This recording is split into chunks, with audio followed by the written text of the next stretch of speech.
And I apologize. And that's how I'm going to kick off the show. I apologize. If you're watching on YouTube, it's bright, okay? There's a glare behind me. You can still see me. You can still see my shirt. You can still see the headphones a little bit, but you can't see the top of my forehead or the top of my head. It's just bright, sunny day in Central Illinois. I apologize. If you're listening on audio, then it doesn't really apply. So you're good on audio.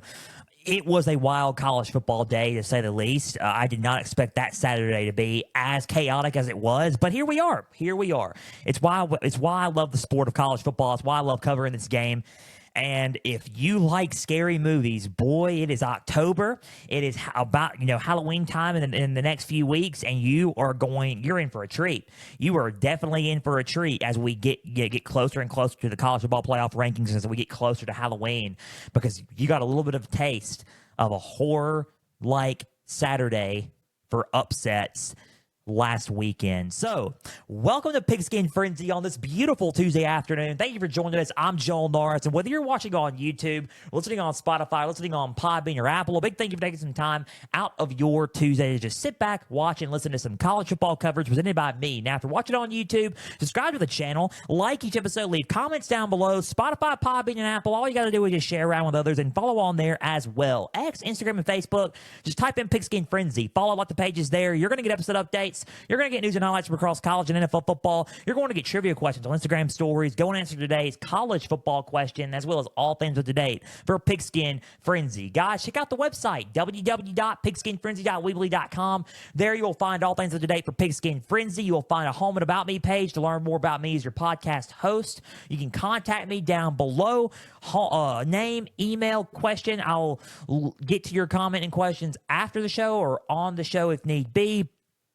Platforms page, Instagram, Facebook, all the platforms I just mentioned, it's on that page. Go and click on which one's your favorite listening style for the show, as well as our affiliations page, which brings us to our proud partner at the Beard Club. Guys, if you want a great shave, I shaved, I got to shave again. I'm still using the Beard Club products. Significant others of your male counterparts listening to this podcast, you're not going to want to, you're not going to want to not miss anything and, listen up to any of that. You can't miss this.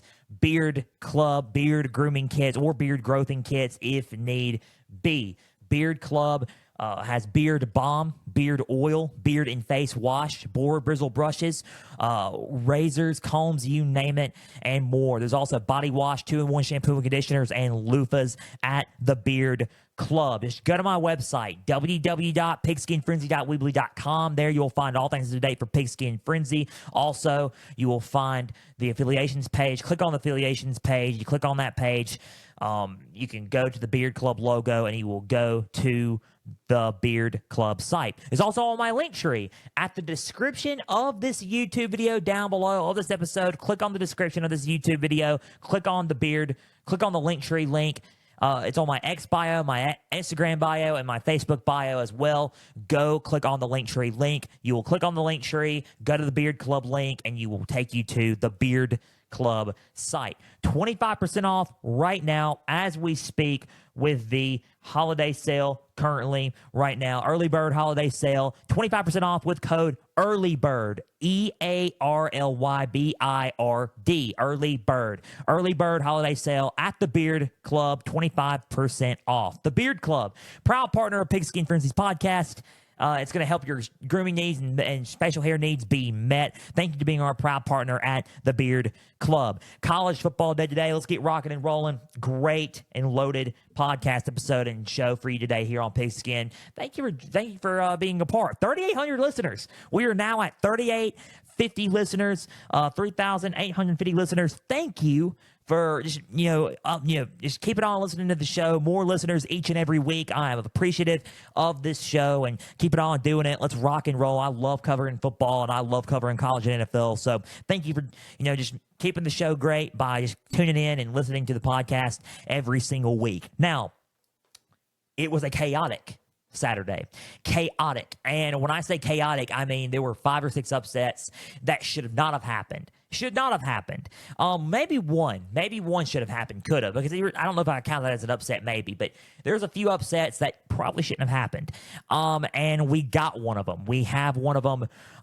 And we're gonna get to it after we recap our Week 6 recap of college football slate of games. We're gonna talk about that here in a little bit. We're gonna go over the AP poll. We're gonna talk about the loaded slate of games that we're finally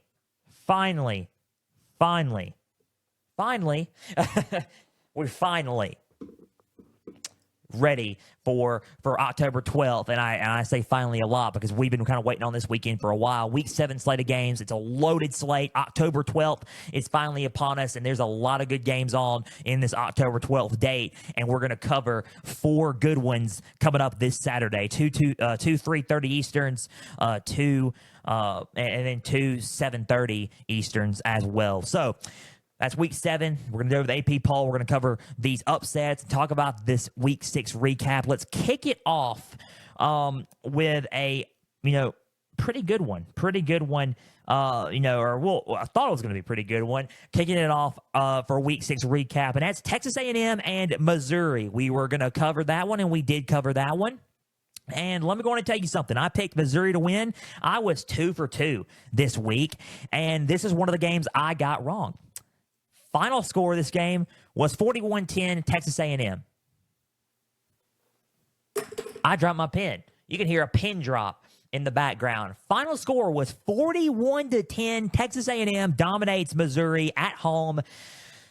I picked Missouri to win this ball game. I thought it was going to be a lot closer. It was not. A&M dominated them on both sides of the ball, all around, special teams included, and they were the more physical football team. Missouri was not physical at all in this game.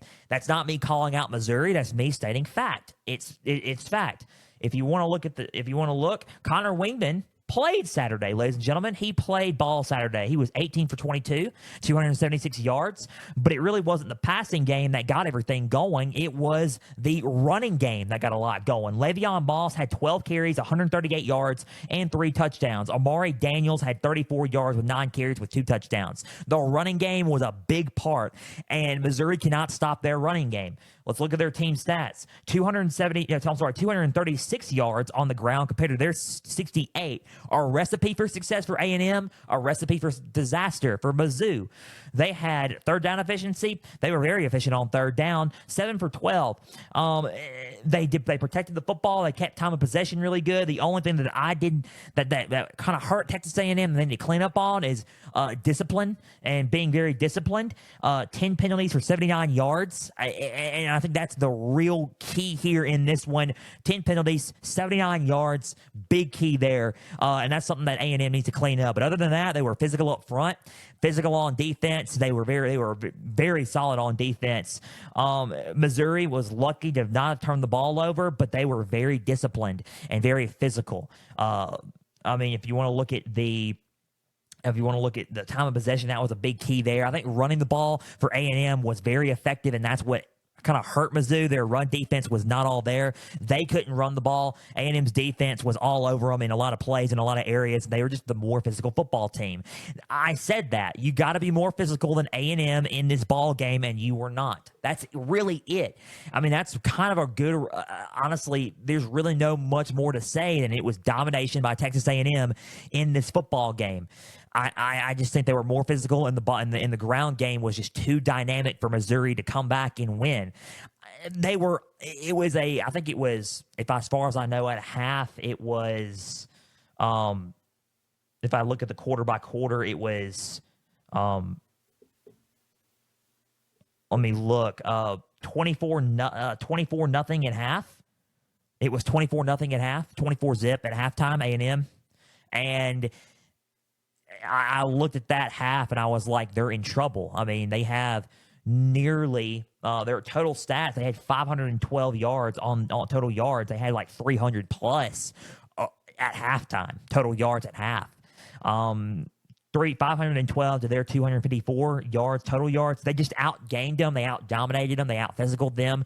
A&M was just the more dominant team that game and the more physical team that game, both sides of the ball. Missouri had no answer. No answer for what A&M was cooking up. They came out of half and scored on their first or second play of out of half. So yeah, I mean, there's no answer. I mean, A&M won 41-10. That's really our recap of Texas A&M. A&M next week, has no one. They are on bye. They are on bye after this game. A&M has a rest week. They are on bye.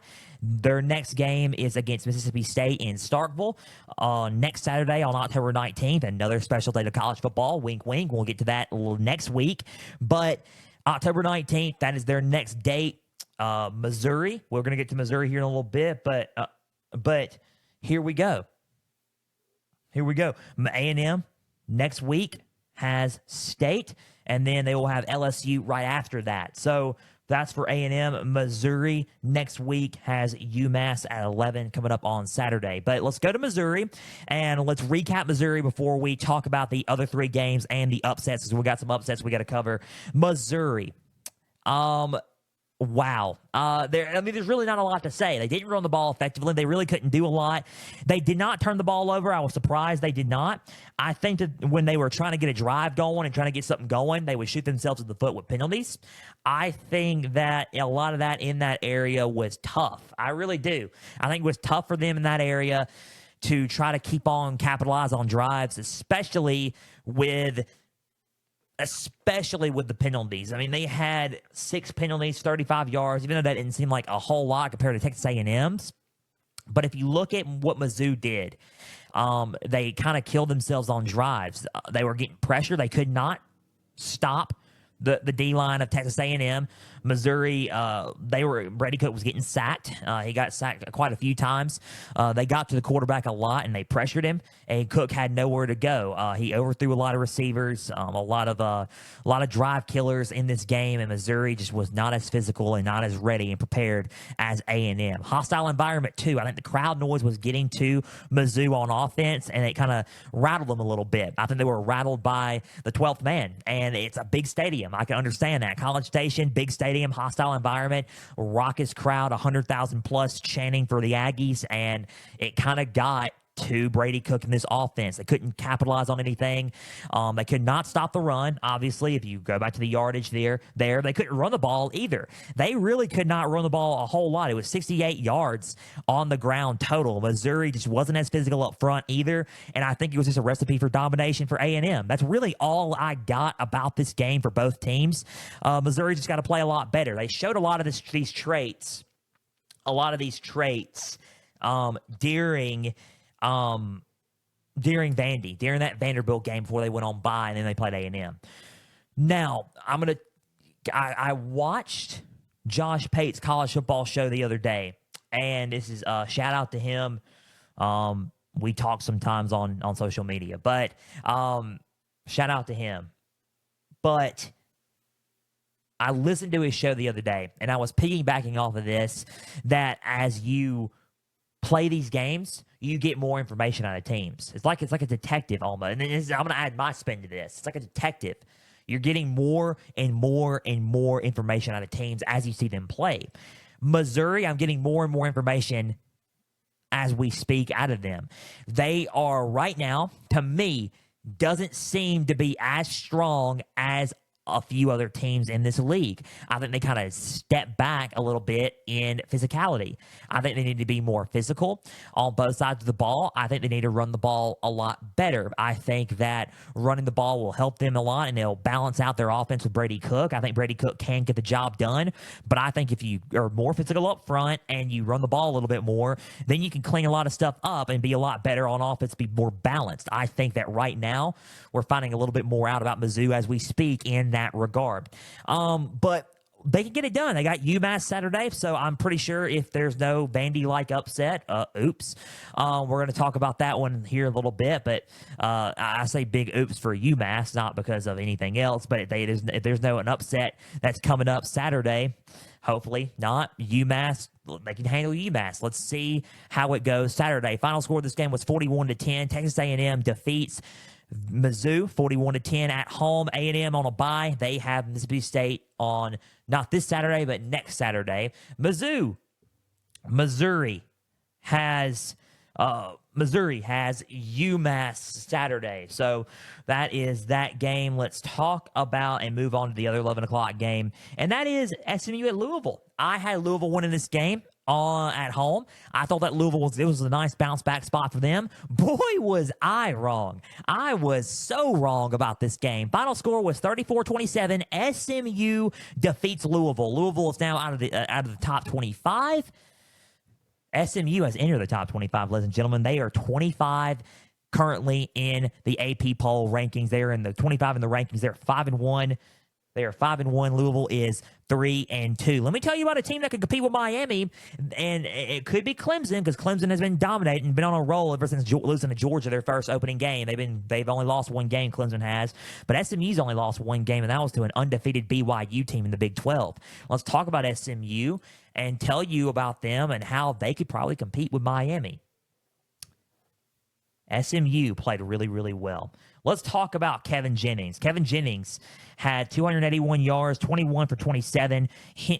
Kevin Jennings and Preston Stone, the two quarterbacks, they're both team captains. Preston Stone benched for Kevin Jennings late last year, and Kevin Jennings going off for this team. Both quarterbacks have been coming in and playing every now and then. Preston Stone got a touchdown yesterday. Jennings on the ground has been phenomenal. 113 yards, 11. He averaged 11 yards per carry last week, this past Saturday against Louisville, and he is a quarterback. One touchdown, 281 yards, 113 yards on the ground, 10 carries. Jennings was a monster. They could not contain him this past Saturday.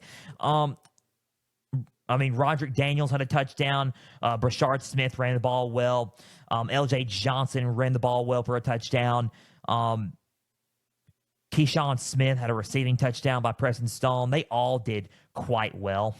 And this offense is looking really, really good. If you want to go back to the team stats, 481 yards compared to their total yards, 20 more yards compared to their total yards. Rushing was good, 190 yards on the ground rushing. They averaged 7.6 yards per play.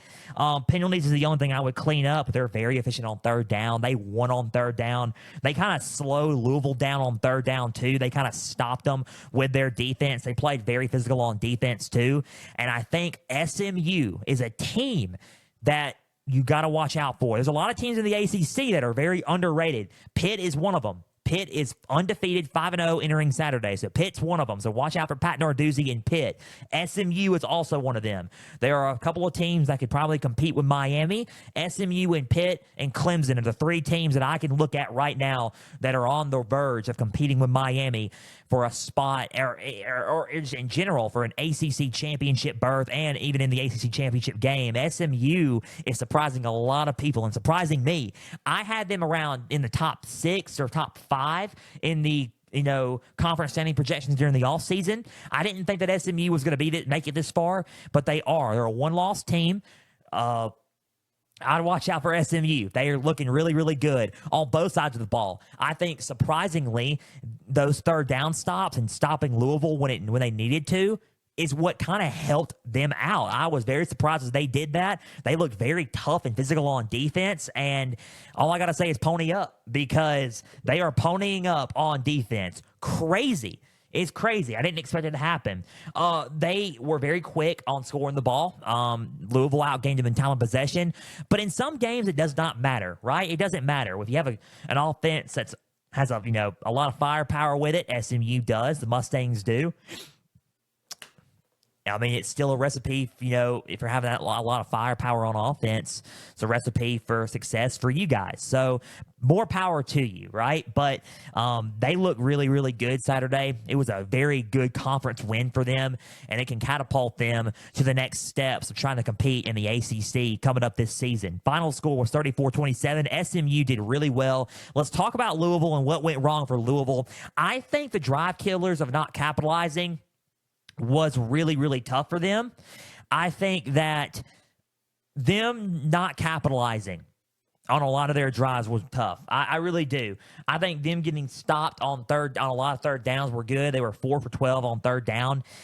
Getting stops on third down, I think that they really couldn't have an answer for Kevin Jennings. I think Jennings killed him a lot, especially on the ground. He ran the ball quite well. He averaged, like I said, 11 point yards on the ground as a quarterback. Very tough to handle if you're Louisville's defense, because you're thinking, what do I do to stop him? What do I do to stop Jennings? And it feels like almost at the end of the day, you really couldn't. And those are the quarterbacks that are really tough to beat. If they're going to, nag you for 11 yards per carry and nag you to the point where it's like, he's just getting yard after yard after yard, and he's fighting for it. There's no use. We can't stop this guy, and it's a recipe for disaster for your football team. They weren't as physical as SMU. SMU lined up and they provided the right matchups against Louisville. Louisville did not have the right matchups against SMU, and that's what cost them in a lot of areas.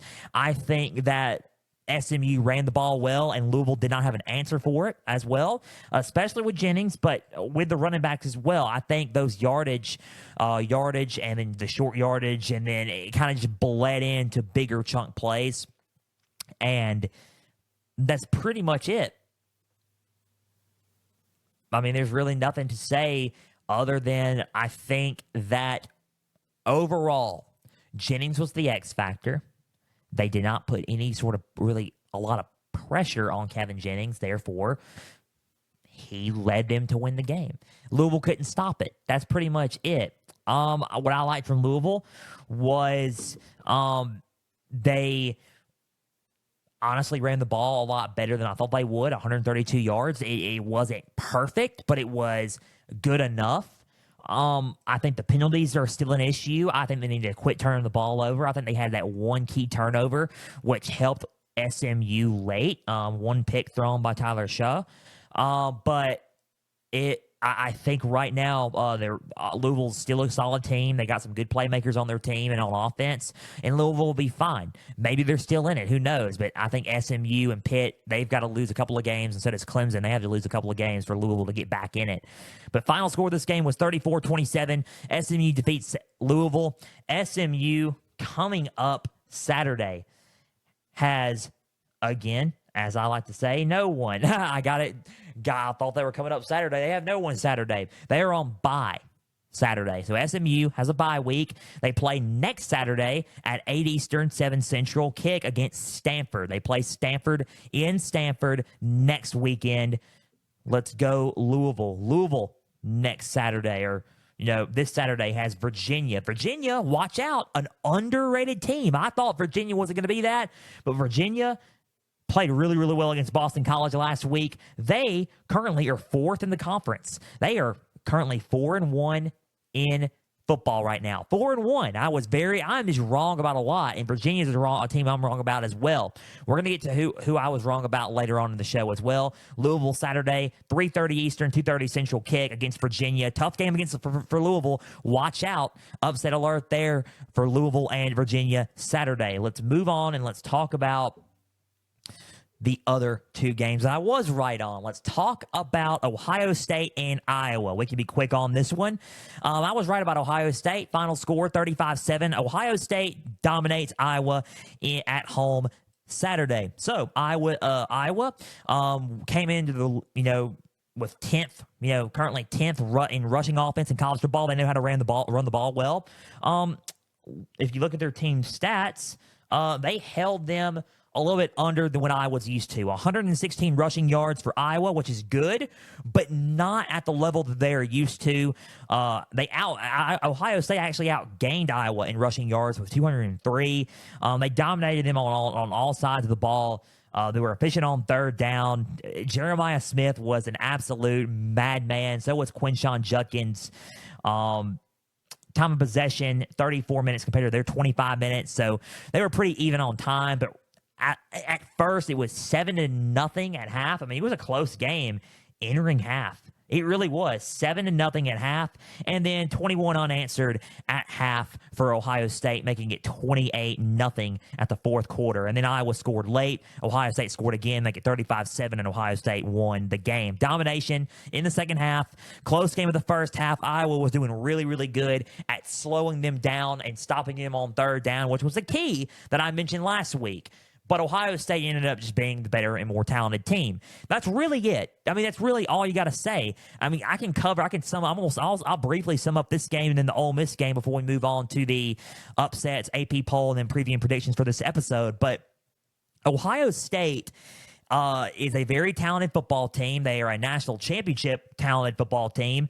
If you look at their, player stats for Ohio State, Will Howard got 4 touchdowns, 209 yards. He's 21 for 25. Got to slow it down on the turnovers, I believe. I think they had 2 turnovers in this game. Saturday is going to be critical in that, so watch out, and we'll talk about that as we are covering Ohio State and Oregon Saturday. But Quinshon Judkins had 78 yards on the ground. Henderson had 61. Howard got a touchdown, so he had 5 total touchdowns that day. Jeremiah Smith had another touchdown. 89 yards, the freshman receiver playing like a madman. Him and Ryan Williams are the 2 best freshman receivers in college right now.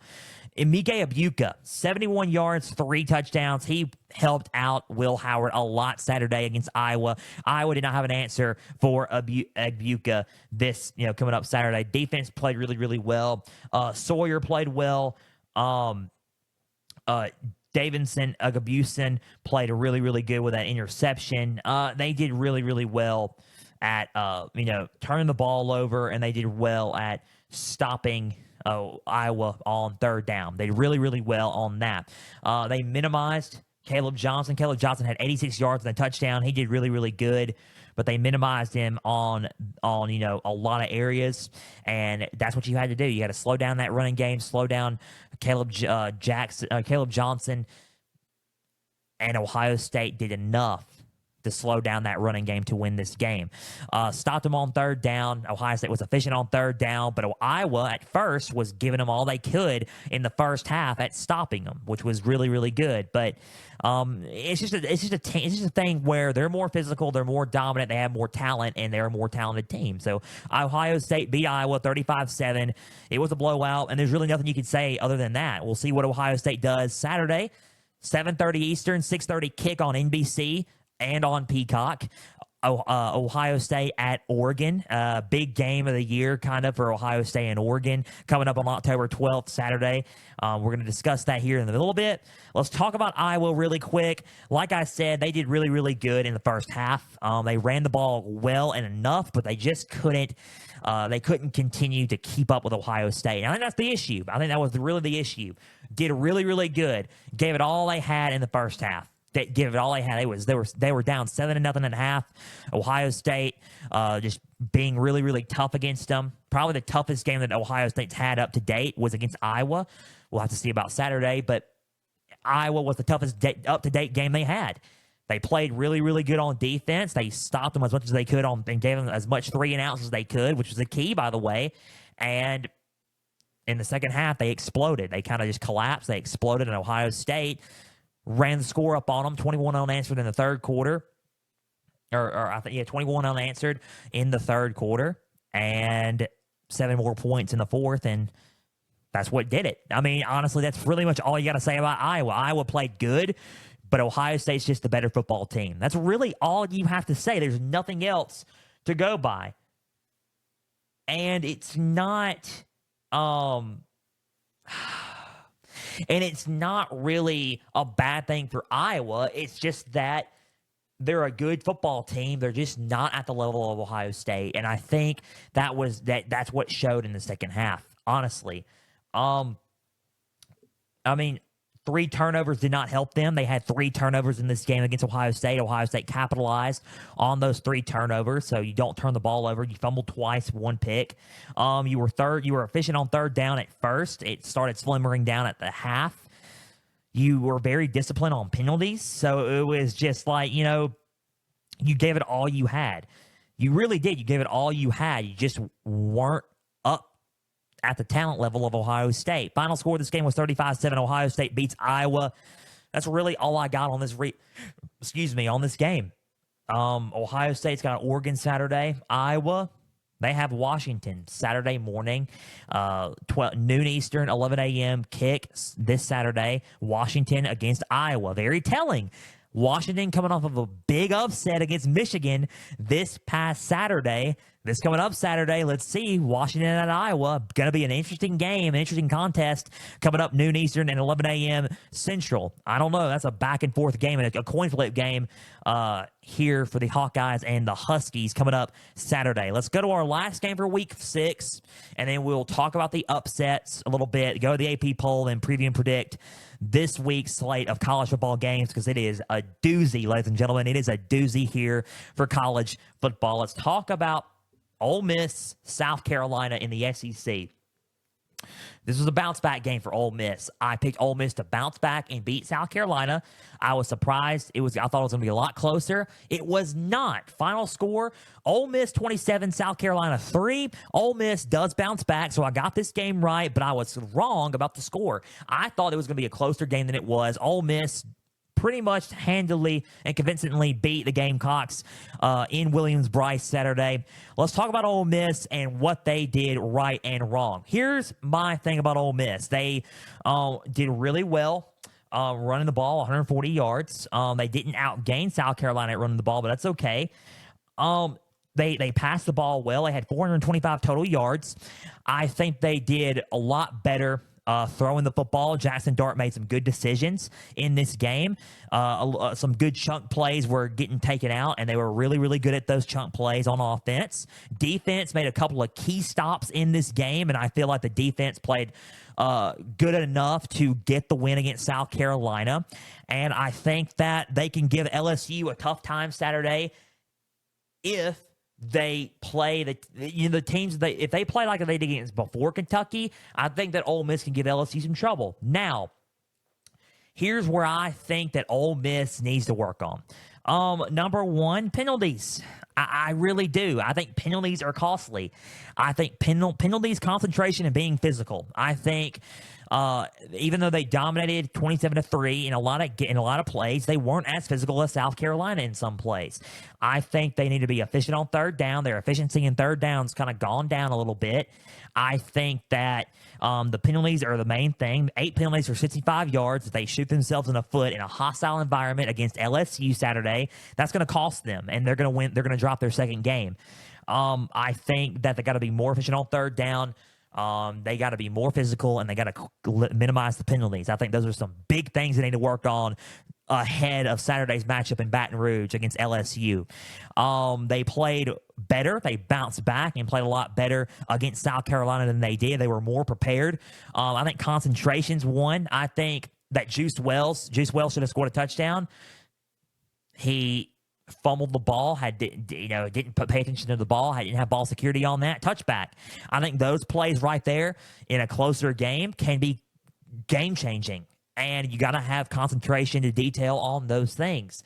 You got to be better prepared on those things. I really believe that. I think that Ole Miss played solid. I don't think they played bad. I think they played a lot better than they did against Kentucky. They were more prepared, and I thought they would be. I thought they would be a lot more prepared Saturday against South Carolina than against Kentucky. They just need to be a little bit more physical, a little bit more focused on the details, and they need to be more disciplined, because those penalties could change the outcome of the game. So, Ole Miss 27, South Carolina 3. Let's go to South Carolina really quick and then talk about South Carolina and see what they did wrong on this one before we go to the upsets, because this was an upset Saturday, and I cannot wait to talk about that. So, South Carolina, 4.1 yards per play. I just think they got outmanned. They time of possession was good. The turnovers, 2 big turnovers against Ole Miss was not good. Costly turnovers there. Penalties were not good. They shot themselves in the foot on a lot of plays. I feel like South Carolina could have put them back in it. I feel like Ole Miss's defense is left a lot to be desired. I think Ole Miss's defense is kind of and a little bit just like that, right? So I feel like they had some good advantages against Ole Miss on the ground, running the football. Passing the ball, they did okay. Not elite, but they did okay in a lot of areas. I think they shot themselves in a lot of foot on capitalizing on drives with penalties. 8 penalties, which is a no bueno on that one. 8 penalties for 80 yards, 2 turnovers, a recipe for disaster in that. They were efficient on third down, too. So South Carolina didn't play bad, even though the score doesn't really necessarily look like, they played good. But they didn't play bad. They just shot themselves in the foot in a lot of areas to capitalize on drives and score. I think that's the main thing, and the main problem is what happened with South Carolina in this football game. They were physical in a lot of areas. They slowed Jackson Dart and Ole Miss down on their offense with their defense, and it's really, really telling. It really, really is. It's telling, and Ole Miss's defense is the question right now, especially in a lot of areas of running defense and total defense itself. If they come up with a team against an LSU Saturday, against a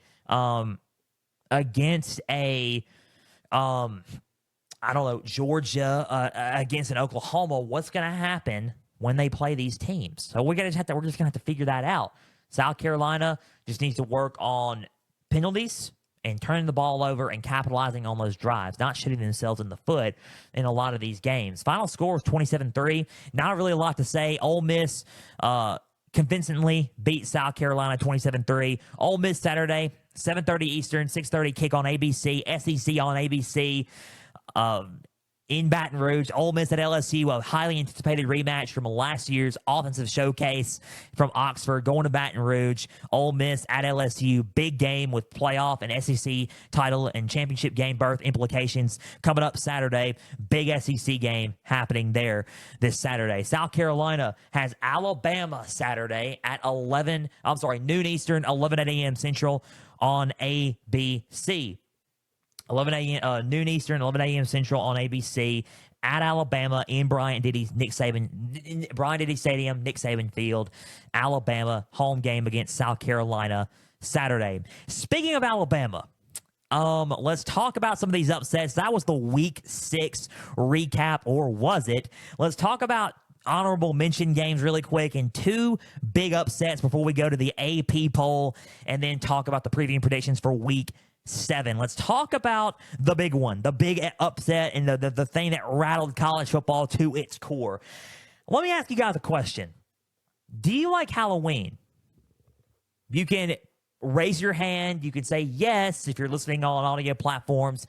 I like Halloween. I like horror movies. Saturday was a horror movie of college football upsets. A horror movie. If you are a fan of Alabama, you witnessed a horror movie Saturday. You witnessed something that you thought is the unthinkable. It's a horror movie where, yes, the good guy wins, but in your case, you're not the good guy in the situation. In your case, you're an Alabama fan. The bad guy and the horror movie villain actually wins in the movie, but to everybody else, the good guy won. But it's one of those type of horror movies. You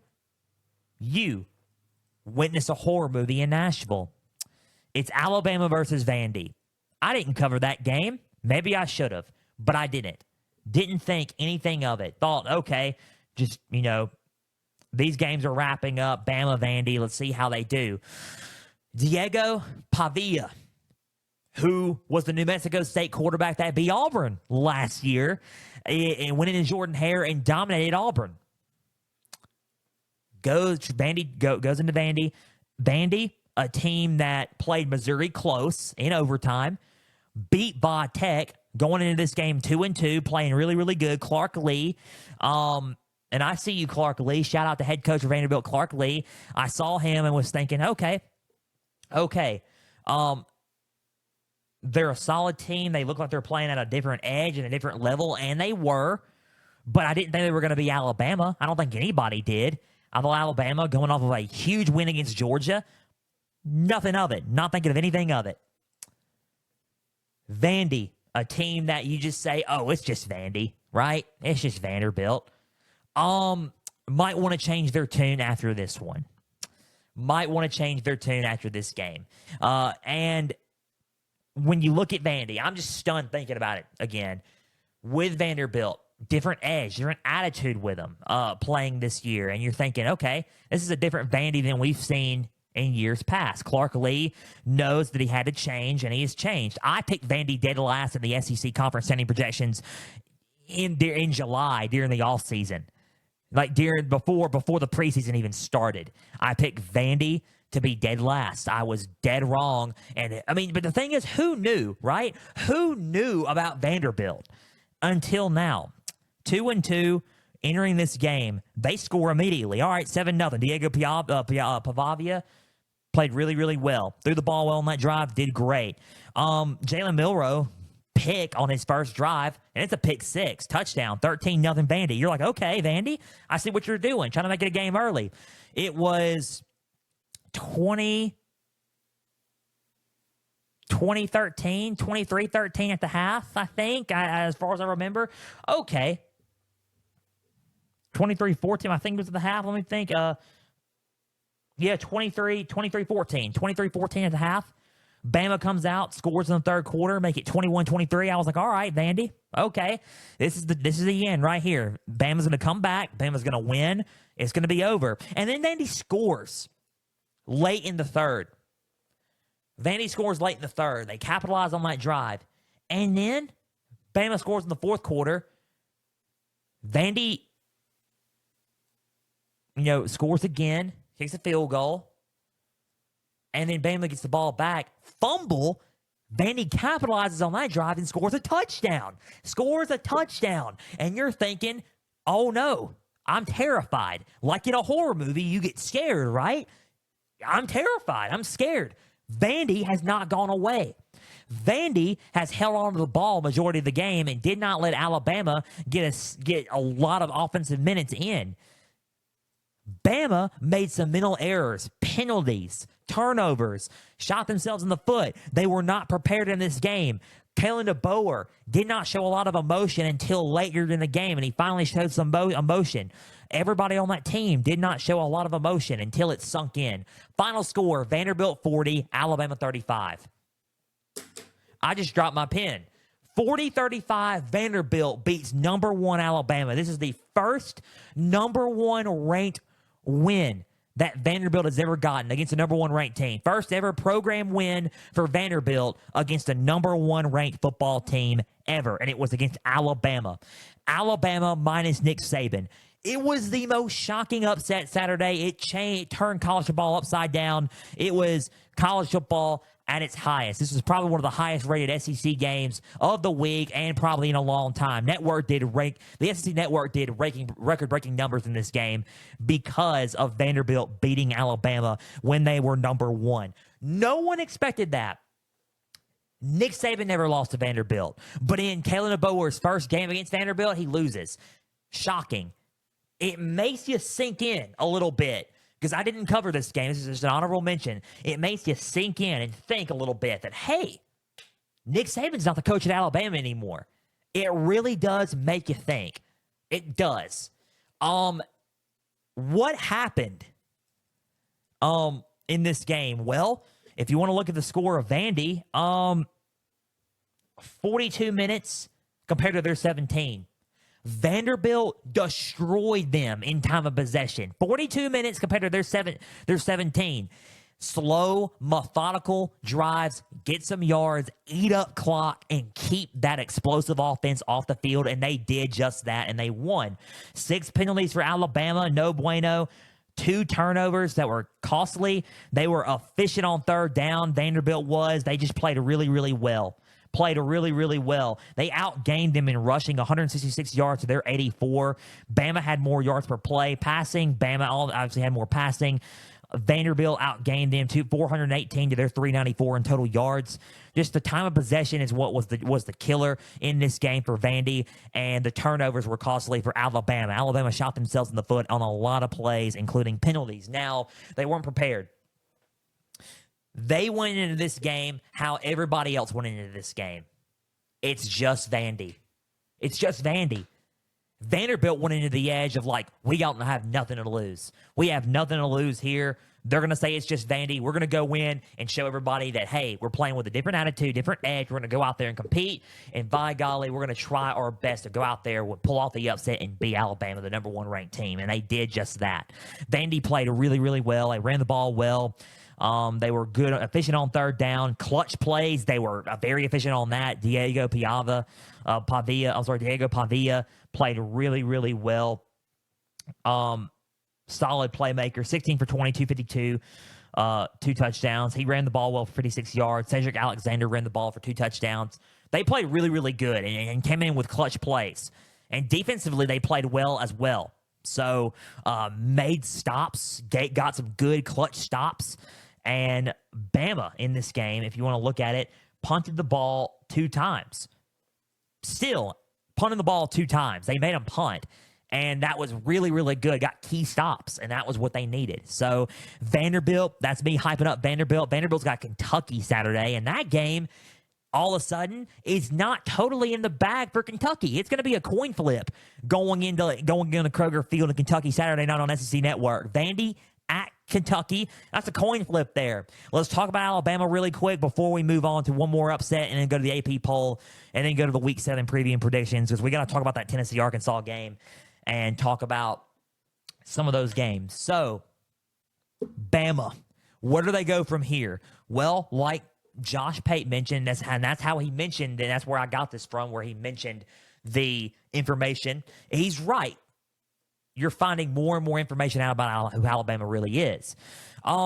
It's going to come later, obviously. But in this game, they were not prepared. They were not prepared. Coming off of that big win against Alabama, they were the number 1 ranked team. They were thinking, oh, it's just Vandy. Yeah, they were thinking that. They were thinking what everybody else was thinking. It's just Vandy. And they went in. They were thinking to themselves, we got this with ease. And they treated it as that, and they got beat. Flat out beat. And they didn't play good. They played flat on both sides of the ball. Defensively, I don't know what defensively that was. That was rough on defense. Didn't make hardly any crucial stops, and when they needed to, Vanderbilt protected the football quite well. They didn't get any turnovers. They were doing game costly penalties. They were just not in it. They weren't there. They weren't ready to play. They weren't prepared, and their attitude showed that as well. And attitude reflects leadership, and it cost them. I mean, it cost them in big ways.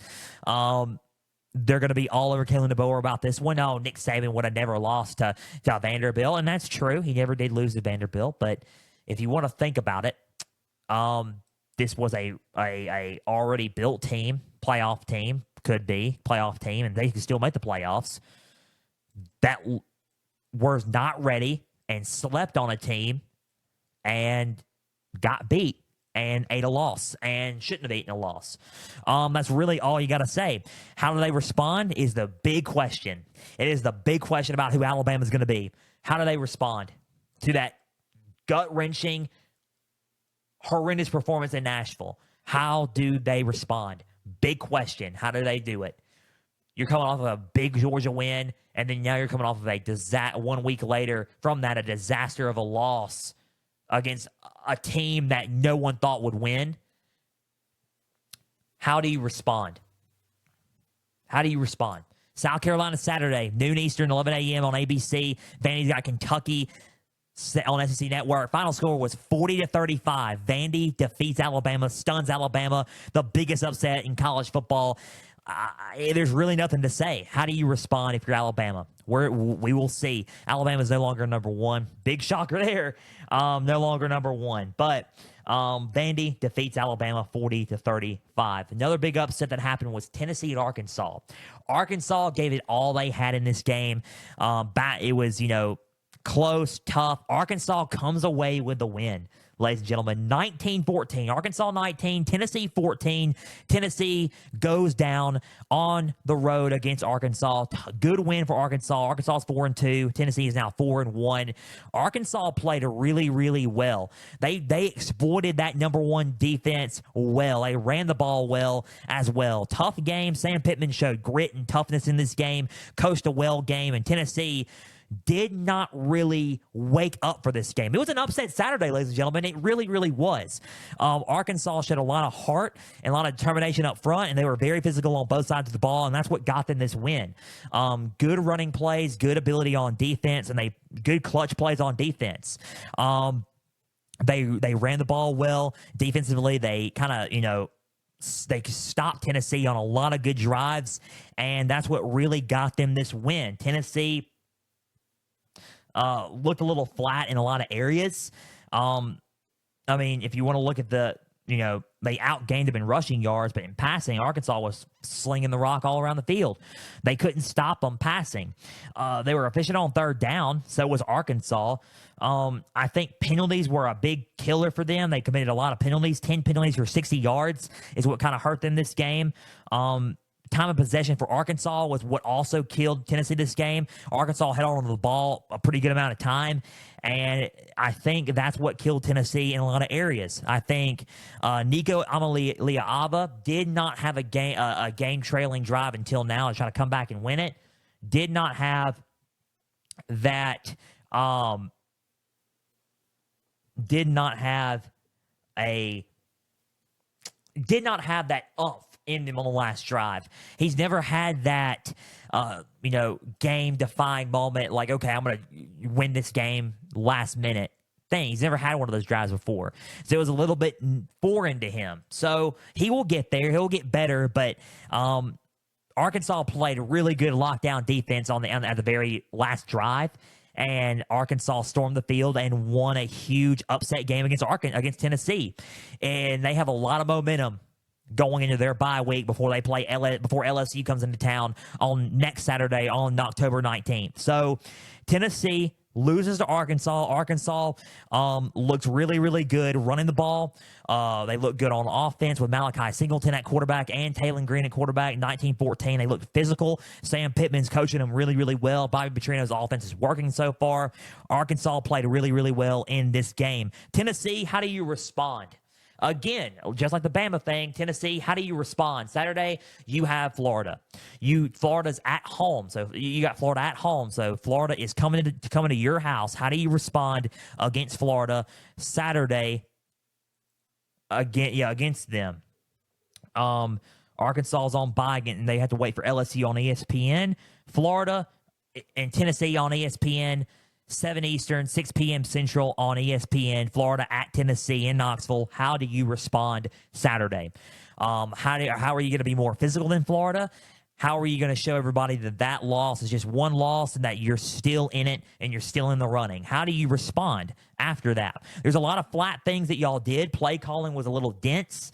They got stopped on third down in a lot of areas. They out-physicaled you guys in a lot of areas. How can you be that big, nasty defense like you were the previous games before Arkansas? How do you respond to that? And that's really, honestly, where we go from here. How do you respond to that? Final score was 19-14. Arkansas defeats Tennessee in a massive upset. Massive upset. Arkansas defeats Tennessee, and they go back home against Florida and play Florida at home. Arkansas on bye before they play LSU. Let's see how both of these teams do coming up in the next few weeks. Epic upset Saturday. It was tremendous. A tremendous week of college football. Let's go to the AP poll before we go to the preview predictions for week 7. Let's talk about the top 25 for this week. Who is number 1? Number 1, Texas. They have Oklahoma in the Red River Rivalry Saturday. I cannot wait for that one. We are covering that one again this year. Number 1, Red River. Number 1 is Texas going into Saturday. Number 2 is Ohio State. Both of those teams are 5-0. Number 2 is Ohio State, and they play Oregon Saturday. And speaking of Oregon, they are number 3. Oregon is number 3. 2 versus 3 Saturday. Game day will be there. NBC on Peacock, 7:30 Eastern, 6:30 kick Saturday night. Number 4, Penn State. Penn State is 5-0 so far in the season. They have a huge game against USC in LA coming up Saturday. I think it's on CBS as far as if I'm not mistaken. They play USC Saturday, 3:30 Eastern, 2:30 Central kick.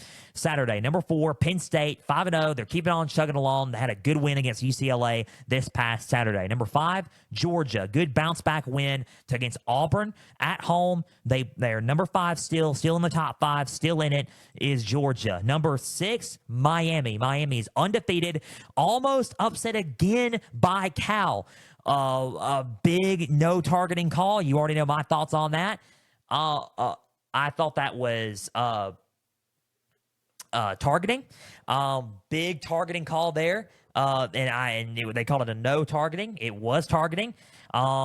Officiating is very questionable right now. Don't get me started on that, but officiating is very questionable in both sports right now, and I'm dead serious on that. Number 6 is Miami. They survive again. Let's see what Miami does coming up throughout the weeks. Alabama, number 7. Alabama, number 7 after losing to Vandy. I thought they should have been out of the top 10, but number 7, Alabama, they dropped 6 spots. Number 8 is Tennessee. They dropped 4 spots after getting upset by Arkansas. So 7 and 8, Alabama number 7, Tennessee number 8. Number 9, Ole Miss back in the top 10 after beating South Carolina. They're up 3 spots ahead of that showdown against LSU in Baton Rouge Saturday night. Number 10, Clemson. They're up 5 spots after beating Florida State this past Saturday. Number 10, Clemson is back in the top 10. Tied for 11, Iowa State is 5-0 in the Big 12. Here come the Cyclones, 5-0 with BYU in the Big 12. Number 5, Iowa State. Number 11. Number 11 also is Notre Dame. One of them will be number 12, but I think number 11 tied right now is Notre Dame at 4-1. They move up 3 spots after last week. Number 11, Notre Dame. Number 13 is LSU going into that showdown against Ole Miss at home this coming up Saturday. We will talk about that one again. Number 13, LSU. Number 14, BYU, still undefeated, 5-0. BYU is 5-0 in the Big 12. They are doing the thing. Let's see how far BYU gets. It is surprising that BYU's in it. They are close to being right outside the 12-team college football playoff is BYU. Number 15, Texas A&M, 5-1 so far. 5-1 as we get closer and closer to the college football playoff rankings. Number 15 is Texas A&M. These games are going to be telling. Number 15, Texas A&M. They go from 25 to 15. Utah goes up to 2 spots, bouncing back. Number 2 is 2 up spots. Number 16 is Utah. Number 17, Boise State going up from 21 to 17 after dominating Utah State. Ashton Jeanty is the Heisman Trophy winner right now. Give him the Heisman Trophy. Ashton Jeanty is the best player in college football, hands down. If you want to know my thoughts on it, he's the best player in college football. He's the best running back in college football. Give him the trophy. He had 3 touchdowns in the first half. He had 165 yards in the first half. Give him the trophy. Number 17, Boise State. Number 18, Kansas State. They go up 2 spots after that bye week. They play Colorado at 9 Eastern. 9 Eastern coming up, 9:15 Eastern, 8:15 Central kick on ESPN coming up Saturday. 6-0 in the Big Ten is Indiana. Indiana is still chugging along, 6-0. They're bowl eligible.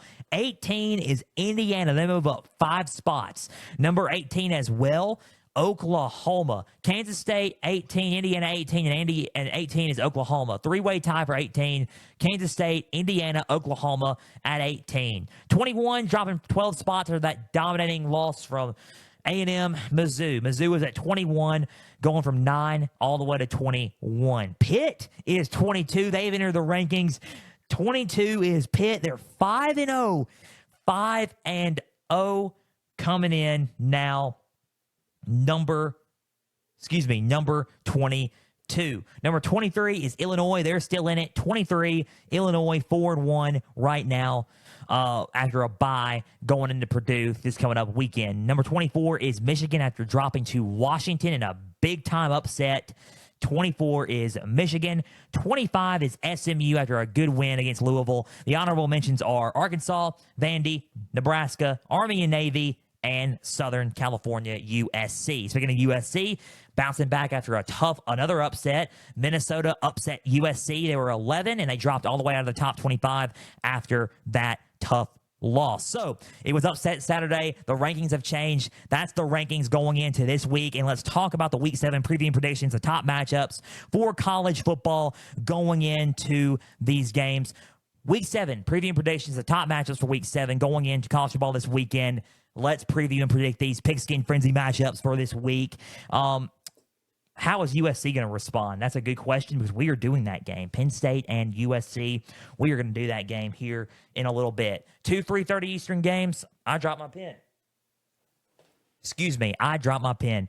3:30 Eastern, 2:30 Central kick games, and then 2 7:30 Eastern, 6:30 Central kick games. 2 night games, 2 afternoon games going in, or early to late afternoon games for Pigskin. So, Week 7 preview predictions. Here we go for Pigskin Frenzy. Let's kick it off with the Red River Rivalry. We're doing it again. Texas 5-0, Oklahoma 4-1. Both of them coming off of a bye week. Quinn Ewers is expected to be back for this game after resting from his oblique injury, his abdominal strain injury. He is supposed to be ready to go. They are ready to rock and roll with him. I think Michael Hawkins should be starting this game, if I'm not mistaken. Michael Hawkins played really, really good against Auburn late in the game. Let's see who gets the nod. I think on my notes we have Michael Hawkins, I think, is listed to start this game. But we will see. We will see. I think Michael Hawkins is supposed to start going into this game. So, Hawkins starting, freshman quarterback Ewers, experience in this type of game. He is getting ready to rock and roll in this game. So, keys to the game for Texas are simple. Number 1, start off fast. Get Quinn Ewers in there. Start off fast. Score early, fast. Keep OU's defense on its heels. If you keep them on its heels, there's a good, strong shot that you can keep on putting your foot on the gas and winning this game. Number 2, put pressure on Michael Hawkins. Michael Hawkins is a solid quarterback. He's a freshman quarterback. The pressure was nowhere near him inside Jordan Hare in the second half of that Auburn game, a couple of weeks ago. And he looked really, really poised and really looked patient in that game. But it's still the Red River Rivalry, big, hostile environment, historic Cotton Bowl, Dallas, Texas, Texas State Fair happening right outside of the Red River Rivalry. Going to be a big-time game. It's going to be interesting. So, it's going to be a huge game for him, probably the biggest game of his career. So, put pressure on Hawkins. Make him make mistakes. Make him turn the ball over. And it's to the point where it's uncomebackable, if that makes sense. It's too much to come back from. Put some pressure on Michael Hawkins if you're Texas's defense. Number 3, protect the football. OU right now is currently first in fumbles recovered. Number 1 in college football in fumbles recovered. If you put the ball on the ground, and they're most likely going to get the ball back and recover it, and they can capitalize on those drives. So protect the football. Ball security in this is a key for Texas. Protect the football in this game if you're Texas. Those are the 3 Texas keys there. OU's keys are pretty simple. Number 1, force those turnovers. Like I said about fumbles recovered.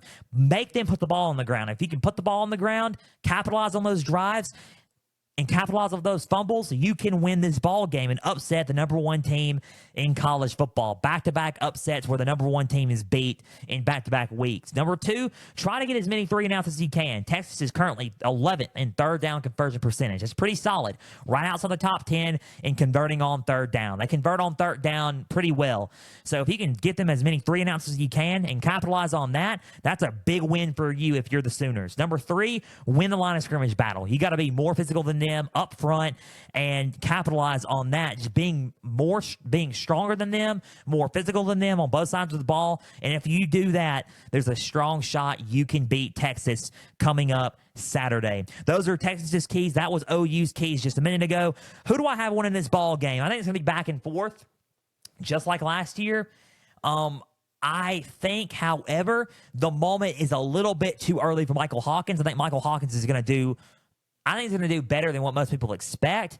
I think that Quinn Ewers coming back is a good thing for Texas. I like Texas in this one to take the win and go 6-0.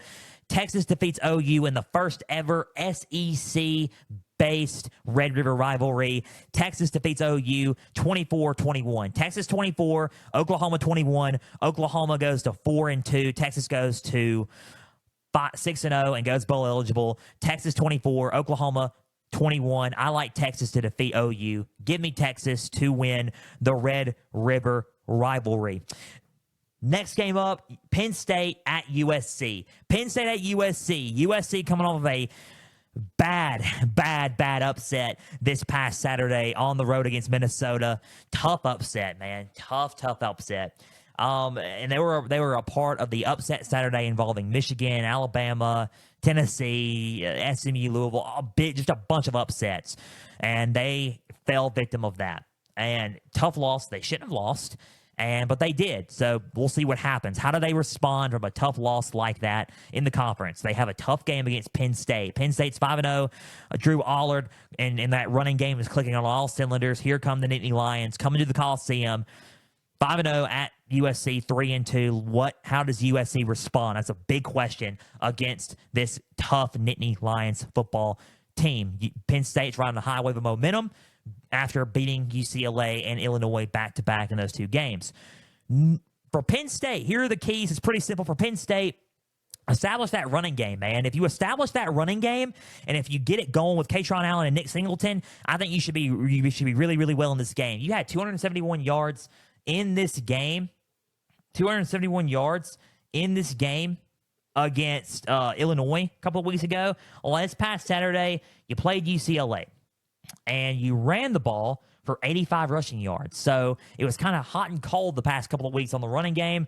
Run the ball for how much you did against Illinois. If you run the ball effectively, I don't think if USC is going to be able to stop it. Just like against Michigan, USC couldn't stop Michigan's running game. If you run effectively to that extent, you're not going to be able to stop. The USC's not going to be able to stop you guys. So establish that running game and run the ball effectively. Number two, force turnovers. Miller Moss had a couple of turnovers against Minnesota. Force those turnovers, get the picks, get the fumbles, force the turnovers, and capitalize off those turnovers. Number three, slow down their running game. Slow down Woody Marks. Woody Marks is a solid asset to this team. Slow down the Trojans' running game. If you slow their running game down, I think there's a big chance if you make them one-dimensional, USC is in trouble in this one. So that's Penn State's keys in this one. Number one for USC is protect the football. You have to protect the football. Play clean football. Ball security is a must in this game. Penn State can capitalize off those turnovers. They have a strong defense and a strong offense to capitalize off those and turn those turnovers into points. Protect the football in this game at home. Number two, slow down their running game. If Katron Allen and Nick Singleton try to get going and they get going on the ground, you need to slow their running game down. It's a must because they could be due to have 175 plus yards on the ground combined on the run game for Penn State. So just kind of slow that down. Slow the running game down, and you should be fine in this one. Number three, give them as many 3-and-outs as you can. USC currently is 10th in third down conversion percentage defense, which is good. You're top 10 in giving people 3-and-outs pretty much. Slowing people on third down, giving them as many 3-and-outs as you can, capitalizing on that, and you guys can turn that into points. And create drive killers for Penn State. If you can do that, that's a good way to bounce back and get a win here and get an upset win here at home if you are the Trojans. Now, who do I have winning this ball game? I think it's going to be somewhat close at first. I think Penn State's going to try to look to bounce. USC's going to look to bounce back against that Minnesota loss. However, I think that the running game is going to be too much. I think they're going to get the offense going for Penn State. Allard's going to have a well enough game to get him by. I think the Nittany Lions come up with a win here and defeat the Trojans of USC. Penn State wins 27-20. to 14. Penn State 27, USC 14. Penn State goes to 6-0. Excuse me. Penn State goes to 6-0. USC goes to 3-3. Penn State 27, USC 14. I think that they get them here by a 13-point win here at in the Coliseum. 27-14. Give me Penn State to go 6-0 and to defeat USC this Saturday. Two more games, and we'll conclude this episode of Pigskin Frenzy. Great and loaded edition of college football episode of Pigskin Frenzy here, episode 164 of the show. Ole Miss at LSU, Saturday night in Death Valley. Last year was an offensive showcase. Last year I picked LSU to win. LSU was winning until the defense was horrendous enough, and Ole Miss got that one stop, and then Ole Miss ended up scoring and winning the game late. Offensive showcase, Ole Miss at LSU. It's going to look a little bit different. I don't know if they're going to get exactly to 40 points and 50 points this year, but we'll see. You never know. 5-1 Ole Miss at LSU 4-1. Ole Miss coming off of a loss to Kentucky, a big bounce back win against South Carolina. Can they ride that wave of momentum into LSU? LSU coming off a blowout win against South Alabama, and this past week a bye. They were rested. They were going to be well rested in this football game. At home, Baton Rouge, Saturday night in Death Valley, 100,000 plus, probably going to be packed, sold out game on ABC, SEC on ABC, 7:30 Eastern, 6:30 Central kickoff for Saturday night in Death Valley. Big game here with college football playoff implications and SEC implications for both teams. So let's look and see the keys for Ole Miss. Ole Miss's keys are pretty simple. Minimize the penalties. If you penalize so much, you're going to shoot yourself in the foot. You cannot afford a lot of penalties in this football game. Clean those penalties up, minimize the penalties, and you should be fine. Number two, win the matchups against their secondary. You got Major Burns on their secondary. You got Zy Alexander. You got Ashton Stamps. Their secondary for LSU, PJ Woodland as well, freshman. You got some solid talent if you're LSU on the secondary. But they're young. The only high-graded one in college football right now is a veteran, is Zy Alexander. He's one of the highest-graded coverage rates in college football for LSU. That's a good thing to have going into this matchup. But he's the only veteran besides Major Burns there. You got Ashton Stamps and P.J. Woodland as freshmen in this game. You can win the matchups against these in this secondary. Win the wide receiver battle and secondary battle in this game with Trey Harris, Juice Wells, Caden Prescorn, with Major Burns probably guarding him, and Caden Lee in this game. These receivers are solid. You got them. Use them to your advantage in this matchup. Number three, put pressure on Garrett Nussmeier. Garrett Nussmeier has been solid this season. He's fourth in FBS in passing yards. He is probably one of the most underrated quarterbacks in college football right now, and a lot of people are sleeping on LSU and this team on Garrett Nussmeier. Put pressure on him. Make him cause turnovers. He didn't look the best against South Alabama, so make him have those turnovers. Make him turn the ball over against y'all, capitalize on those turnovers, and that's a good win for Ole Miss in this game. Those are the three keys for Ole Miss. Let's talk about the three keys for LSU in this game. Number one, stop them on third down. Ole Miss is 32nd in third down conversions. That's not great, but it's not terrible. So you have a way to slow them down on third down. If you can stop them on third down, your offense can find a way to score some points and stop Ole Miss, then LSU gets a huge win there in this game. Number two, establish the running game with Caden Durham. If he's healthy, he has some injury issues with his leg. Is he going to be okay to go? Hopefully, for LSU's sake, he is. Establish the running game with Caden Durham. If you can establish that running game with him and the ground game with him, everything should be good there. Hard man to stop as a freshman. Number three, start off fast and finish the game strong. LSU has a problem with starting off fast, and they have this so far this season.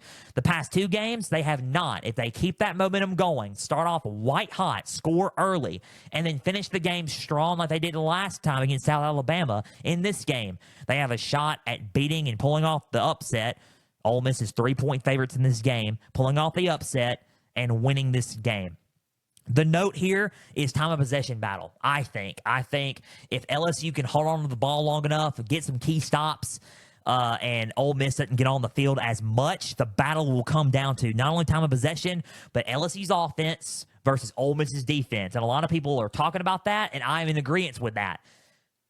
Ole Miss's defense is looking a little bit meh, so that's a question there. Who do I have winning this ball game? I think it's going to be back and forth. A lot of people are picking Ole Miss in this game. They're a 3-point favorite. Why wouldn't you pick Ole Miss? Here is the one thing that I have, and here's an interesting note. I think Ole Miss is a solid team. They got some good receivers. They have the weapons. They could go out and win this game. Here is my question. Will the defense be able to slow down Caden Durham and slow down LSU's offense? Because LSU's offense can't move the ball down on you. Here is the note here. They have not won in Baton Rouge since 2008. I was 8 years old. I was 7 to 8 years old when that happened. That's a long time ago. That's a long time ago. I'm a grown man now. It's a long time ago. Because of that note, because of the hostile environment on the road, it's going to be even more hostile than South Carolina. Jackson Dart 2 years ago was Ole Miss did not have a good game again in Baton Rouge last time. In this note, I think he will have a better game. I think it's going to be a closer game. I think LSU comes out with a win. I really do. I think LSU beats Ole Miss Saturday. You're going to think last year you picked them and I was wrong. I think this year's a little bit different. I think the matchup's going to come down to their offense versus their defense. I think LSU has the edge here. I think LSU wins a close one. I think LSU comes out away with a win.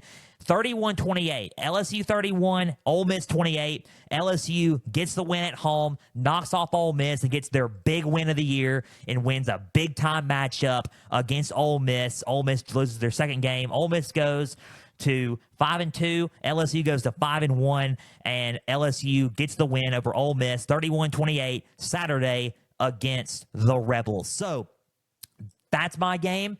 I was conflicted on it, but I got LSU winning Saturday.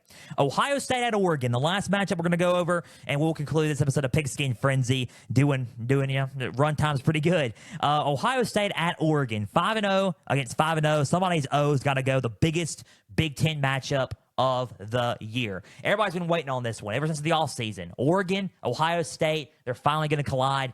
Everybody's been waiting on this. The two best teams in the Big Ten currently right now are about to collide. Oregon is finally starting to come into its own at the perfect time. Ohio State hadn't really played nobody up until Iowa, really.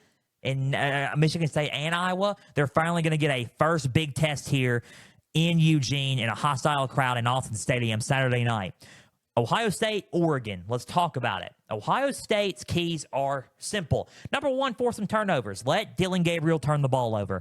If they turn the ball over and capitalize off those turnovers, Ohio State has a shot at winning this ball game. Number two, win the line of scrimmage battle. You got to out-physical them, win on both sides of the ball on the line of scrimmage, and pressure Dylan Gabriel from the defensive standpoint, and you should be fine in this ball game. Number two, win the line of scrimmage battle against Oregon. This is a tough game here. You got to be physical in this game. Oregon's going to come out physical, and Ryan Day needs to come out physical on the line of scrimmage. Play line of scrimmage ball here. Number three, do not, and this is a big circle dash cross on this, do not let them start off fast. If you let them start off fast, then that's all I got to say is Do not let them start off fast. If you let them start off fast, it's going to be a big one there. Don't let them start off fast. Oregon will capitalize on that, and they can win that game if they let them start off fast. So do not let them start off fast.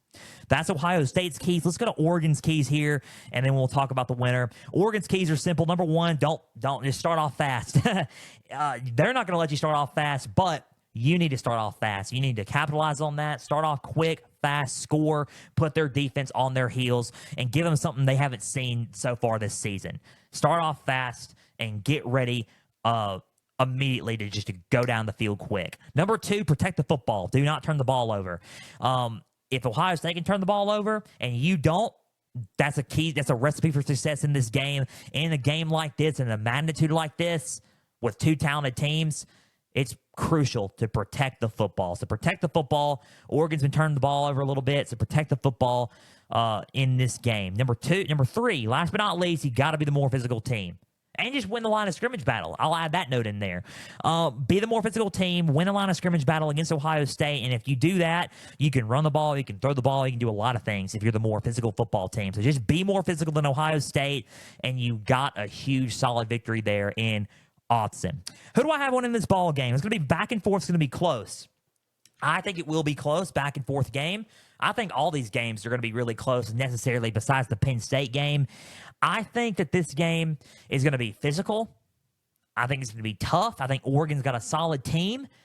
However, I think Ohio State does a little bit more, comes away with a win in Autzen, and gets Oregon in this one. I think it's going to be a 34-28 game. Ohio State 34, Oregon 28.